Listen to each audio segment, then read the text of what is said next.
जब तक स्वयं हम सत्संग नहीं सुनेंगे, स्वयं हम सत्मार्ग में चलने की इच्छा नहीं करेंगे, तो हम किसी का परिवर्तन नहीं कर सकते। आपके परिवर्तन की इच्छा से ही आपका परिवर्तन हो रहा है। नहीं तो अगर ऐसा होता तो आप एक माँ हो, संत में अनंत माँ का वात्सल्य होता है।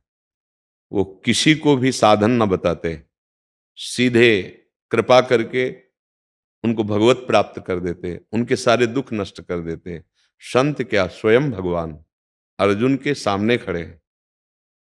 भगवत प्राप्ति के लिए सारे साधन किए जा रहे हैं, अर्जुन के सामने खड़े हैं और कह रहे हैं ये आने जाने वाले विकारों को जब तक तुम सहोगे नहीं, मेरा निरंतर चिंतन करोगे नहीं, तब तक तुम मुझे जान ही नहीं पाओगे, तुम प्राप्त ही नहीं कर पाओगे। कह रहे, आगमा पाइनो अनित्यास तास्ति क्षस्व भारत। कौन? मात्रा स्पर्शास्तु कौनते शीतोष्ण सुख दुखदा। ये सुख दुख अनुकूलता प्रतिकूलता मान अपमान, हे अर्जुन, ये काम क्रोध लोभ मोह मद मत्सर, ये आने जाने वाले, इनको सहो, धर्म पूर्वक चलो। अनन्य चेता सत्यम यो माम स्मृति नित्य सा तस्या हम सुलभा पार्थ नित्य युक्त योगिना। हे अर्जुन, मेरा अनन्य चिंतन करो, मुझे अपना मानो, सर्वस्व भाव मेरे में समर्पित कर दो, हो गया, तू मेरे को जान जाएगा और सामने खड़े हैं सरकार, मेरे को प्राप्त कर लेगा।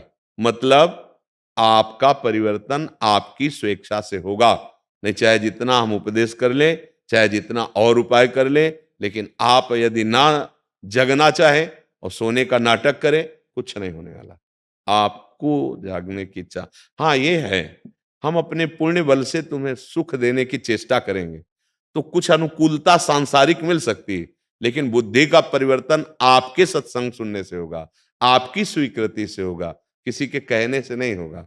नहीं तो जितने भगवत चरणारविंद में आसक्त चित्त महात्मा हैं, वो सब यही चाहते हैं कि हमारा राष्ट्र, हमारी समाज अच्छे आचरण वाली हो जाए, धर्म से चले, सब स्वस्थ रहें, सब सुखी रहें, सर्वे भवन्तु सुखिनः सर्वे सन्तु निरामया।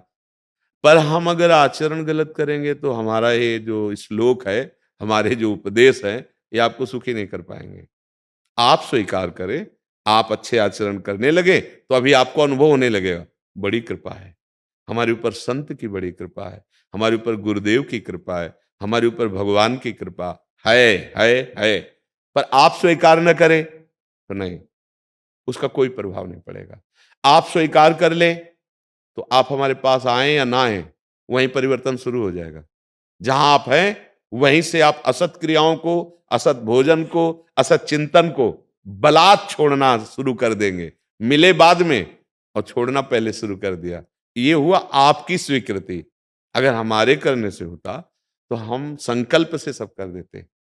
एक बार बहुत बड़े महापुरुष हैं भाई जी से हनुमान प्रसाद पोद्दार जी, वो भाव में थे एकदम। तो बहुत से जो निजी भक्त थे चरण पकड़ लिए और कहा, भाई जी इस समय मैं समझ रहा हूं आप राधा माधव में बिल्कुल समाये हुए हैं, आप हमको भी राधा माधव के दर्शन करा दो। तो उस भाव दशा में भाई जी ने कहा था कि प्रियजनों, हम तुम्हें कैसे बताएं, यदि हमारे कहने से राधा माधव आपको मिल जाते तो हम निश्चित अभी दर्शन करा देते। लेकिन राधा माधव का सिद्धांत है, जब तक आप विकल नहीं होगे उनके दर्शन के लिए, जब तक आप भजन नहीं करोगे, तब तक वो यही है पर आपको दिखाई नहीं देंगे।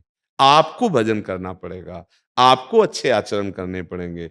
अब आप भजन कर रहे हो और आप उसको दे रहे हो तो उसकी सुख सुविधा बढ़ सकती है, लेकिन बुद्धि तभी परिवर्तित होगी जब साधु समागम वो स्वयं करे और उसे स्वीकार करे। किसका प्रश्न था, आप समझ पा रहे? हाँ, इसका ये ऐसे नहीं होता कि हम उसको सुख प्रदान कर सकते हैं। मान लो भजन बल दिया, अब वो गलत चिंतन वाला है तो उसे जो सुख चाहिए वही सुख बढ़ता चला जाएगा। उसकी बुद्धि को शुद्ध करना है तो उसको सत्संग में हमें लाना होगा या उसे सत्संग सुनाना होगा और उसे स्वीकार करना होगा। अरे सब कुछ नहीं, तो फिर कुछ नहीं होगा। बहुत बड़े महाभागवत के घर में वेन जैसे दुष्ट का जन्म हुआ, अधर्म, घोर अधर्म करने वाला, और बहुत बड़े राक्षसी स्वभाव वाले के घर में प्रहलाद जी का प्रादुर्भाव हुआ। दैत्यराज हिरण्यकश्यप, उसके घर में प्रहलाद जी। क्यों? क्योंकि प्रहलाद जी की जो माता जी थी कयादु, देवराज इंद्र ने जब सुना कि वो हिरण्यकश्यप तो भारी तपस्या कर रहा है, तो कहा यही अवसर है, आक्रमण करो, उसके महल में जो सब मार डालो शत्रु पक्ष को। ऐसी राजनीति कहती है। वो गए तो जो सयाने 3 पुत्र थे वो तो भाग गए।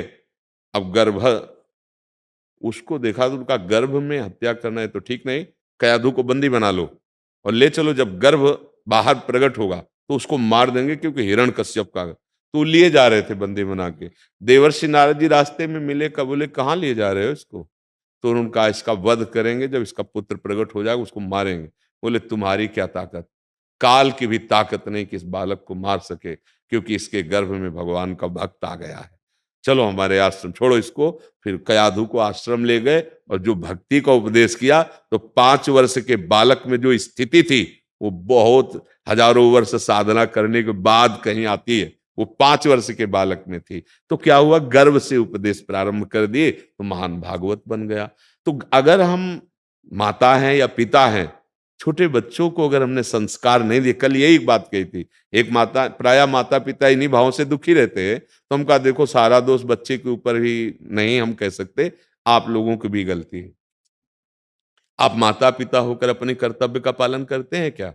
आप यही केवल सिखाते हैं रुपया कमाओ भोग भोगो, वो तो वही वो कर रहा है। अब तुम्हारे प्रति श्रद्धा या धर्म के प्रति श्रद्धा, ये तो कभी सिखाई नहीं, ये तो कभी सिखाया नहीं।